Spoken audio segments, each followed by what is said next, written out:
সময় আর প্রয়োজনের সাথে সবকিছুই শিখে নিতে হয়। আলহামদুলিল্লাহ, এখন আমি মোটামুটি সবকিছুই শিখে নিয়েছি, আর সবকিছু নিয়েই আমি এখন সংসার সামলাতে শিখে গেছি।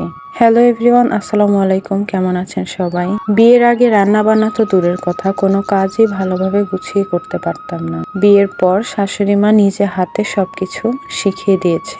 এখন মনে হয় আমার জন্য কোনো কাজই অসম্ভব না। আমার শাশুড়ি মায়ের হাতের রান্না কিন্তু অনেক মজার, তাই আজ মাকে বললাম মুরগির মাংসটা রান্না করতে। মুরগির মাংস কেটে ধুয়ে লবণ আর লেবু দিয়ে 20 মিনিটের মতো রেখে দিয়েছিলাম, যাতে এর এক্সট্রা গন্ধ বেরিয়ে আসে। তারপর আবার ধুয়ে পরিমাণ মতন সব মশলা, বাটা মশলা দিয়ে খুব সুন্দর করে কষিয়ে রান্না করা হচ্ছে।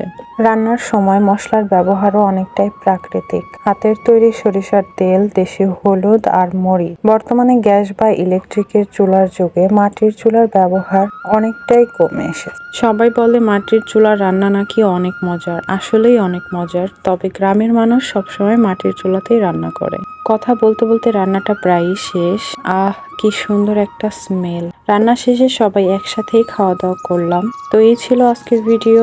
কেমন লাগলো অবশ্যই জানাবেন। ভিডিওটি ভালো লাগলে অবশ্যই লাইক এবং সাবস্ক্রাইব করবেন। দেখা হবে নেক্সট ভিডিওতে। ততক্ষণ পর্যন্ত ভালো থাকবেন, সুস্থ থাকবেন। আল্লাহ হাফেজ।